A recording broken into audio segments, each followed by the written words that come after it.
नमस्कार दोस्तों। आज मध्य प्रदेश के उस शहर की बात करते हैं और उस शहर का नाम है रायसेन। और इसकी प्रसिद्धि के बहुत सारे कारण हैं। सांची का स्तूप, भोजपुर का मंदिर, और जो भोजपुर का मंदिर है वो तो बहुत ही प्रसिद्ध ही है। साथ में भीमबेटका की जो शैल चित्र हैं उन वो भी इसी जिले के अंतर्गत हैं। तो दोस्तों, लेकिन ये सारी बड़ी महत्वपूर्ण बातें हैं, पर आज हम जो बात करने जा रहे हैं वह है शेर शाह, जो दिल्ली का शासक था 1543 ईस्वी में। उसने किन परिस्थितियों में और क्यों रायसेन पर आक्रमण किया और किस तरह अपने स्वाभिमान की रक्षा के लिए रायसेन के राजा ने अपने अपने पूरे परिवार को, अपने राजवंश को आहुति दे दी, अपना स्वाभिमान जीवित रखा। तो दोस्तों, ये सारी बातें करेंगे। हम आपको बता दें, हुमायूं जो मुगल बादशाह था उसके तुरंत बाद शेर शाह सूरी यहाँ का, हिंदुस्तान का शासक बना, मतलब दिल्ली का राजा बना। हुमायूं के राज्यकाल के अंतिम दिनों में मध्य भारत की रायसेन नामक रियासत एक महत्वपूर्ण स्थिति को प्राप्त हो गई थी। और ये रियासत यही जो वर्तमान रायसेन है, और इसके राजा का नाम था पूरनमल, जो चौहान राजपूत राय सिलहदी का पुत्र था।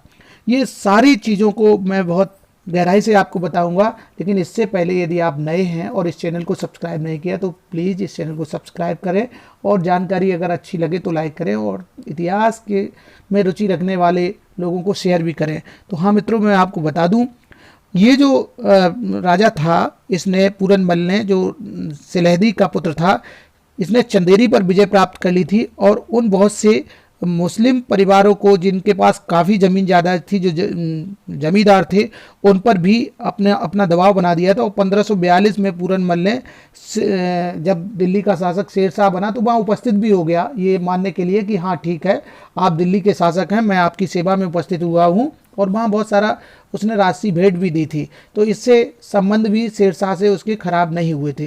किंतु अफगान बादशाह जो था, अफगान बादशाह मतलब ये जो शेर शाह है, इसका मूल जो पूर्वज थे वो अफगानिस्तान के थे।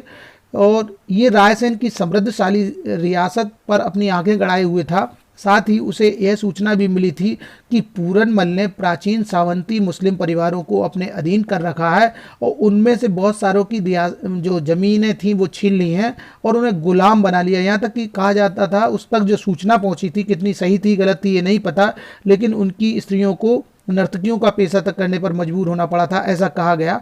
तो इससे उसे और ज़्यादा कष्ट हुई। इन कारणों से शेर शाह पूरनमल को हर हालत में सजा देना चाहता था, किंतु उसकी दृष्टि में उसके ये कार्य इस्लाम के विरुद्ध घोर अपराध थे, ऐसा शेर शाह मानता था। तो उसने सोचा 1543 ईस्वी में आगरा से चलकर मांडू, और मांडू से रायसेन पहुंच गया और रायसेन को घेर लिया शेर शाह ने। जबकि पूर्व में इनके संबंध ठीक थे। 1542 में उपस्थित हुआ था पूरनमल शेर शाह की सेवा में बहुत सारे राशि भेंट देने के लिए। पूरनमल संभवतः इस संघर्ष के लिए तैयार था, क्योंकि घेरा बहुत दिनों तक पड़ा रहा। उसके समझ में आ गया कि ये आक्रमण करने आया है शेर शाह। शेर शाह को इसके सिवा कोई दूसरा मार्ग नहीं दिखाई नहीं दिया कि वह किले में रसद पहुंचाना रोक दे और दुर्ग रक्षकों को भूखा मार डाले। तो शेर शाह ने सोचा पहले तो दुर्ग में रसद ही ना पहुंचे जिससे उसके सैनिक मर जाएं। लेकिन वहां के वीर राजपूतों ने इस पर भी आत्मसमर्पण नहीं किया।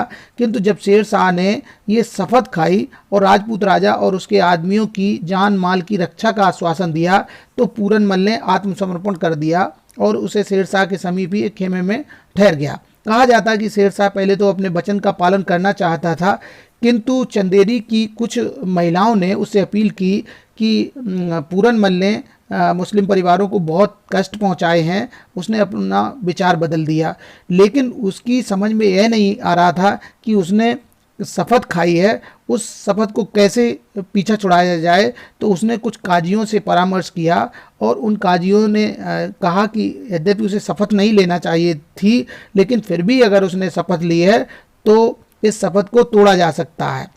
अब जो काजी थे उनकी बात उसके मन में प्रतिध्वनित हुई और उसने पूरनमल पर आक्रमण करने का निश्चय कर लिया।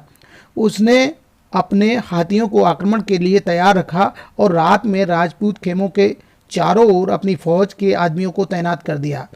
जब दिन निकला तो पूरनमल ने देखा कि उसके ऊपर आक्रमण की तैयारियां पूरी कर ली गई हैं, और पूरनमल को पता था जो दिल्ली का शासक है उसके पास बहुत सेना है और उसकी स्टेट छोटी सी है, छोटा सा राज्य है, थोड़ी सेना है, तो उसे लगा कि अब हमला होने वाला है और मैं चारों तरफ से घिर गया हूँ। इस पर उसने अपनी स्त्रियों को अपने ही हाथों से मार दिया और बच्चों को भी मार दिया, और अपने अनुयायियों को भी, अपने परिवार के व्यक्तियों को इसी तरह स्वर्गधाम पहुंचा देने के लिए का परामर्श दिया, जिससे उनकी रक्षा के विचार से निर्भय और निश्चिंत होकर वे शेरशाह सूरी के सामने मैदान में आ डट सकें और मृत्यु का सामना कर सकें। यद्यपि उसे मालूम था कि उनके सामने लड़ना है तो मरने के समान ही है। जिस समय पूरनमल की राजपूत सेना, राजपूत लोग अपने स्वजनों की हत्या करने में लगे हुए थे, अपने स्त्री और बच्चों को मार रहे थे, उसी समय शेरशाह के सैनिक उनके ऊपर टूट पड़े। पूरनमल और उनकी वीर सेना ने महान साहस और वीरता का अपूर्व परिचय दिया। एक जो इतिहासकार था और तत्कालीन इतिहासकार, उसने लिखा भी है, वे बहुत बहादुरी के साथ लड़े, वे इतनी बहादुरी के साथ लड़े कि उसका वर्णन करना ही मुश्किल है। लेकिन उनकी जो रायसेन के राजा के सैनिक थे, उनकी संख्या ही इतनी कम थी कि वो इसको लड़ाई को जीत नहीं सकते थे, और शायद इसीलिए उन्होंने पहले ही अपनी स्त्रियों और बच्चों को मार दिया था, ताकि बाद में उनके साथ अत्याचार और जुल्म ना कर सके, जो शाही सेना थी वो अत्याचार और जुल्म ना कर सके।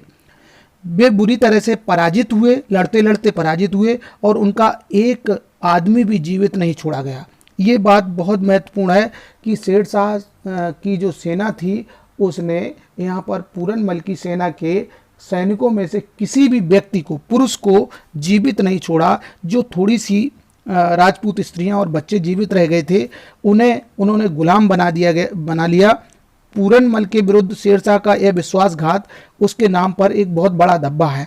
क्योंकि शेरशाह इतने बड़े राज्य का शासक था, राजा था, दिल्ली का बादशाह था। उसने जब पूरनमल जैसे छोटे से स्टेट के राजा के साथ प्रत्यक्ष युद्ध ना करके एक तरह से धोखे का युद्ध किया, तो इतिहासकारों ने लिखा भी है कि पूरनमल के विरुद्ध शेरशाह का यह विश्वासघात उसके नाम पर एक बहुत बड़ा धब्बा है। क्योंकि सामान्यतः ये कहा जाता है, शेरशाह एक बुद्धिमान शासक था और वो जनहितैषी कार्य भी करता था। उसने किसी तरह की संधियां नहीं तोड़ी।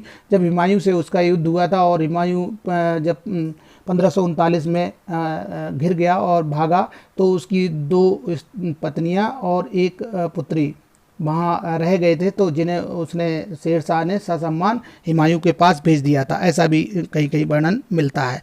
तो ये माना जाता था। लेकिन रायसेन के मामले में शेरशाह ने ये उदारता नहीं दिखाई। इतिहास के पन्नों से भी ये कहानी छूट गई। एक बात और भी स्पष्ट कर दें, चूँकि ये जो यहाँ का राजा पूरनमल था, इसका संबंध राणा परिवार से था। चित्तौड़ और मेवाड़ के जो राणा संग्राम सिंह थे, उनकी पुत्री का विवाह जो पूरनमल के पिता सिलैदी थे उनके साथ हुआ था। इस दृष्टि से ये राणा सांगा का दौहित्र भी होता था, तो वहाँ की भी बड़ी सामर्थ्य इनको प्राप्त थी, शक्ति प्राप्त थी। इसके बाद मेदिनी राय जो थे वह भी इनके पिता के मित्र थे, चंदेरी के राजा। तो इस तरह से राजपूत राज्य जो था ये रायसेन का, वो बड़ा शक्तिशाली राज्य था, कहीं न कहीं जोड़ा हुआ था। लेकिन दिल्ली के शाह के सामने शेरशाह से टकराने में उनको बहुत नुकसान हुआ, बल्कि पूरा उनका राज्य नष्ट हो गया था। तो मित्रों, ये थी अपने स्वाभिमान के लिए, देश की रक्षा के लिए लड़ने वाले राजपूतों की एक और गाथा जो रायसेन जिले से संबंधित है। दोस्तों, जानकारी अच्छी लगी हो तो शेयर करें, चैनल को सब्सक्राइब करें। वीडियो देखने के लिए धन्यवाद।